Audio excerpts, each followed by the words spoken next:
क्या बात है, कोई भी लाइव नहीं है। शायद मेरे ख्याल से या तो किसी को उम्मीद नहीं थी कि मैं लाइव आऊँगी, या फिर मुझे लगा कि ये शायद ये मुद्दा किसी के लिए ज़रूरी नहीं है, इसलिए कोई लाइव नहीं आया आज।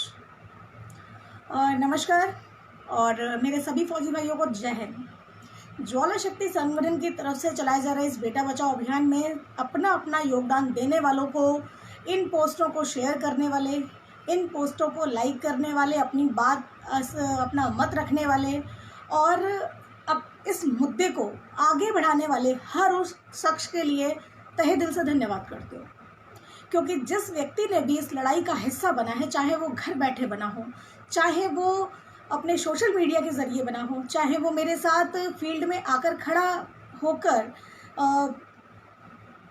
जिसने मेरे साथ संघर्ष किया हो, उन सभी के लिए तहे दिल से बहुत बहुत धन्यवाद।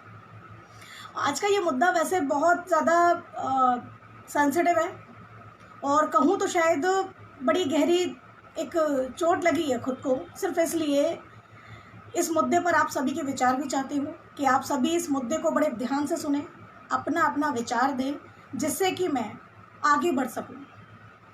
क्योंकि कभी कभी ऐसा होता है कि हम लाख समझदार, बहुत समझदार होने के बावजूद भी उन सारी खामियों को, उन सारी चीज़ों को नहीं देख पाते जो हम दूसरों में निकालना जानते हैं। तो इंसान मैं भी हूँ, हो सकता है मुझ में भी कमियां हैं, और हो सकता है क्या हैं, बिल्कुल हैं। तो शुरू करती हूँ मैं कुछ मुद्दों पर चर्चा करने के लिए। पहले सभी लोग जुड़ जाइए, लाइव आ जाइए, इस लाइव को देखिए, मेरी बात को ध्यान से सुनिए, तभी मैं अपनी बात को आगे रख पाऊंगी।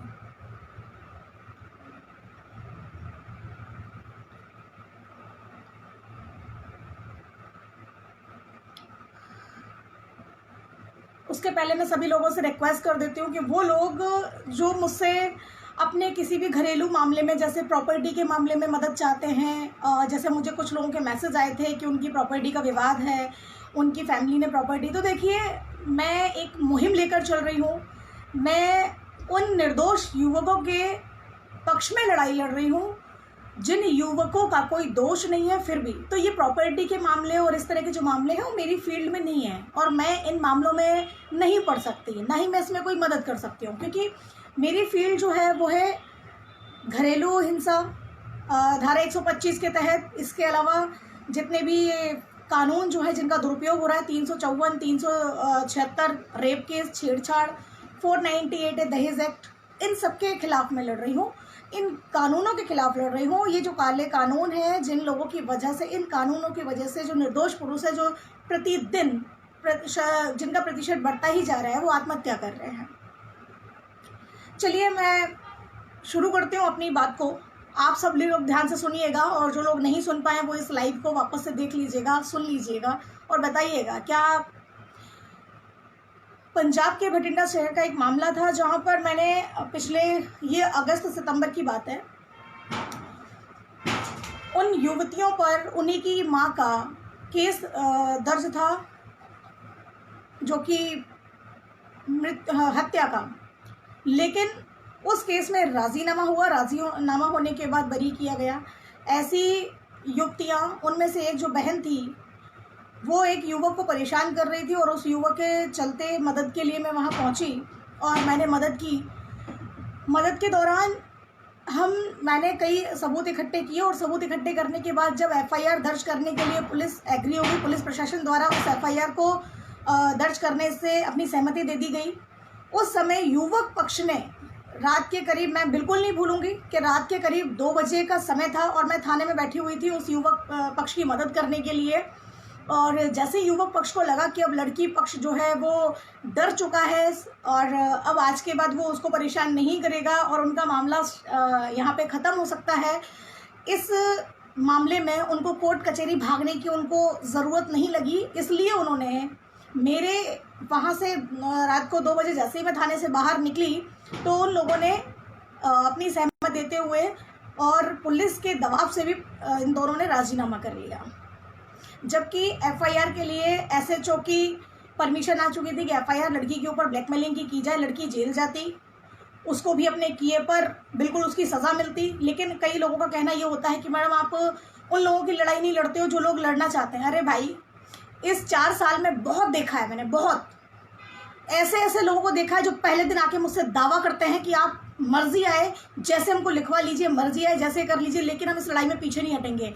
लेकिन मुझे उस दलदल में और उस खाई में झोंकने के बाद वो ऐसे फुर हो जाते हैं कि पता भी नहीं चलता। यकीन मानिए कि जब रात के 2 बजे थे, उस लड़की पक्ष द्वारा मुझे मारने तक की प्लानिंग की गई थी, उसमें एक पुलिस वाला भी शामिल था, लेकिन सही समय पर सही सूचना मिल जाने से मैं वहाँ से आगे बढ़ी और मैंने लड़के पक्ष पे बोला कि ठीक है आप FIR कराइए और मैं आगे बढ़ती हूँ, जहाँ भी मेरी मदद की ज़रूरत हो आप मुझे दोबारा बुला लीजिएगा। मेरे पास 3 घंटे बाद न्यूज़ आई, खबर आई, उन्हीं लड़के वालों ने कहा, जबकि मुझे इस बात से मैं बिल्कुल अनभिज्ञ थी कि ऐसा भी हो सकता है। जैसे उस युवक ने कहा कि हम लोगों ने राजीनामा कर लिया है और लड़की ने बोल दिया है कि आज के बाद अपने माँ बाप की कसम खाकर कि मैं अब आपको परेशान नहीं करूँगी और हम लोग अपने अपने रास्ते पर आगे बढ़ेंगे। बस इस बात से उसने राजीनामा कर लिया। मैंने लड़के को बोला कि ये लड़की इस तरह से शांत नहीं रहने वाली है और आपके ऊपर मुकदमा कायम होगा। निश्चित ही 15 दिन का लड़की ने इंतज़ार किया, लड़के के ऊपर फिर से अपना मुकदमा कायम कराया 376 का, लड़के को जेल भेजा। अब नौबत ये है कि वही युवक पक्ष फिर से मुझसे मदद की गुहार लगाते हुए मुझसे उम्मीद कर रहे हैं कि मैं उनकी मदद करूं। मतलब कि उनकी आज से 6 महीने पहले समस्या यही थी कि उनको इस मामले से दूर जाना था, लड़की को सबक सिखाना था, और आज भी उनकी समस्या वही है। तो क्या मुझे उस परिवार की मदद करनी चाहिए? मेरा पहला सवाल आप लोगों से है। तो इस बारे में पूरा सुनने के बाद आप अपनी राय दीजिएगा मुझे। दूसरा मुद्दा ये है कि मैंने एक PIL लगा रही हूँ मैं जनहित याचिका। उस जनहित याचिका में मैं आगे बढ़ते हुए इस मुद्दे को सामने लेके आ रही हूँ न्यायालय में कि डाउरी केसेस, जो डाउरी डेथ होती है, डाउरी डेथ और चाइल्ड सेक्सुअल मोलेस्टेशन, इन केसों में इतने सेंसिटिव मामले होते हैं ये कि कौन झूठ बोल रहा है कौन सच बोल रहा है। देखिए कि गलतियां किसी से भी हो सकती हैं और सबूतों के अभाव में कई पुरुषों को झूठे केस में सज़ा काटनी भी पड़ सकती है। तो एक बात मेरे दिमाग में आई थी और मैंने सोचा कि क्यों ना सरकार का, न्यायालय का जो समय है, पुलिस का, ये समय बचाया जाए और इस मामले में थोड़ा सा गंभीरता से विचार करने पर मुझे एक रास्ता मिला कि अगर हम पहली ही स्टेज पर इन झूठे मामलों पर रोक लगाने के और सच्चाई सामने लाने के उद्देश्य से यदि हम नार्को टेस्ट को कंपलसरी कर दिया जाए कि इन तरह के झूठे मामलों में जहां पुलिस को थोड़ी सी भी संदिग्धता लगती है, सबूत नहीं मिलते हैं, तो उस कंडीशन में नार्को टेस्ट करवाया जाए, तो मेरे ख्याल से पुलिस प्रशासन का भी काम कम हो गया, न्यायालय पे जजों का काम भी कम हो गया और इसके साथ साथ आम इंसान जो निर्दोष पुरुष है उसके परिवार को और उसको न्याय भी मिल गया। तो मुझे ये रास्ता बहुत सही लगा और मैं इस मामले में आगे बढ़ चुकी हूँ। रिप्रेजेंटेशन मैं ऑलरेडी दे चुकी हूँ, बस कुछ दिन की बात है। लेकिन अगर इस मामले में न्यायालय ने अपनी सहमति नहीं जताई तो मैं समझूंगी कि केवल भारत देश के कानून, महिलाओं के हितों में बने कानून, जिनमें केवल जीने का अधिकार हमारे भारत देश के नेताओं को है, पुलिस के वरिष्ठ अधिकारियों को है, जजों को है, क्योंकि इन्हीं का पुलिस कुछ नहीं बिगाड़ पाती, बाकी आम इंसान का तो जीना हराम कर देती है उसके घर में दबिश दे देकर।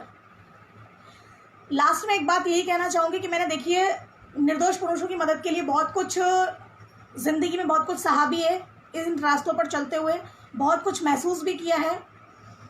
समझ में आया तो केवल निचोड़ इतना सा निकला है कि हम जिसके साथ खड़े होकर, यानी कि मैं जिसके साथ खड़ी होकर लड़ रही हूँ, वो बंदा कब साथ छोड़कर भाग जाए और निर्दोष पुरुष जिसकी मैं बात करती हूँ वो कहते हैं कि हमें न्याय चाहिए। तो न्याय के लिए भाई आपको भी तो साथ खड़ा होना पड़ेगा। लेकिन मैंने कई पुरुषों को हाथ छोड़ते हुए अपने रास्ते जाते हुए देखा है, जैसे उनका मतलब निकल जाता है। दूसरी बात मैं करना चाहूँगी कि एक हरियाणा का मामला है और लड़की पंजाब की रहने वाली है, जहाँ पर जब मैं लड़के का पक्ष रखते हुए, लड़की ने DV लगाया था, DV के बाद 498 दर्ज करवाना चाहती थी, लेकिन जब इस मामले की जानकारी मुझे हुई, युवक पक्ष द्वारा मुझसे मदद मांगी गई, तो मैं वहाँ पे पहुँची। और जब मैं वहाँ पहुँची थाने में, तो मैंने पाया कि जब मैंने युवक पक्ष का युवक का जो पक्ष है वो पुलिस के सामने रखा और बताया कि इसमें लड़का जो है पूरी तरीके से निर्दोष है, उसकी फैमिली, और इसमें युवती पक्ष जो है वो गलत है।